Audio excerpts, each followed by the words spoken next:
The PMEA Awards are the preeminent programme in Europe for pharmaceutical executives, and they're aimed at demonstrating excellence in improving patient outcomes. And I often say to brand teams and the like that they are the best way to demonstrate how good you are. If you think you're a great team, then why haven't you entered? We made major changes last year to categories and so on. So in 2016, we're keeping the format that we had last year, although we are looking at ways to improve the experience for companies that enter. So, for example, how they get feedback and criticism on their entries.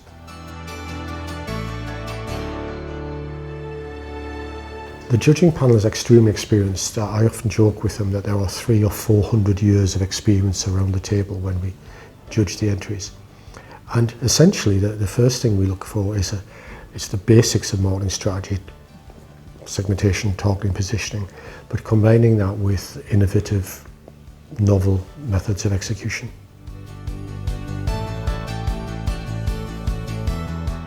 I think what demonstrates the outstanding entries from the rest of the very good entries that we see are the way that they combine those sound principles and innovative techniques with, or in a way that makes a difference to patient lives, because that after all is what we're about and what the pharmaceutical industry is about and what the awards are meant to judge.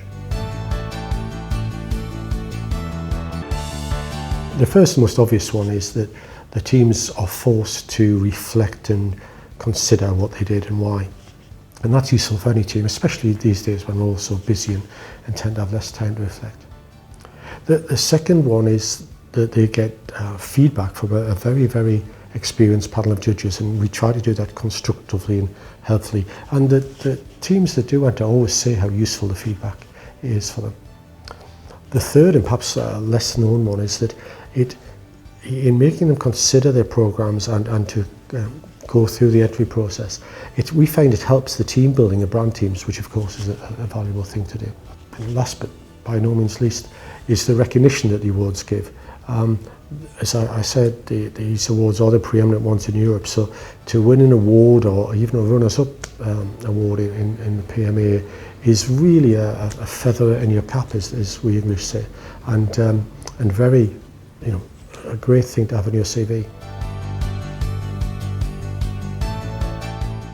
I think for agencies and other supporting organisations that work with a brand team, the most obvious thing, of course, is that it provides this fabulous way of differentiating yourself. I mean, what agency would not want to be able to say winner of the PMEA Awards, because it's an objective indication of how good your work is. But the less obvious and just as important thing that I see is that the process of entering and justifying your campaign and makes the client and the agency work together more closely, so it builds the relationship. I think the first thing I'd like to see is more entries. In my work, I see lots of companies doing some really fabulous work which never gets entered for one reason or another. Sometimes they think it's too difficult, sometimes they think it compromises confidentiality, and we design the programme really carefully to make it easy to enter and so that it doesn't compromise commercial confidentiality. But the other thing that I'd like to see is a broader set of entries. So we get lots of the major pharmaceutical companies entering, and I'd also like to see a wider range of companies that aren't strictly speaking pharmaceutical companies, medical technology companies, in vitro diagnostics companies, information technology companies, and so on, all of whom contribute to improving the patient experience.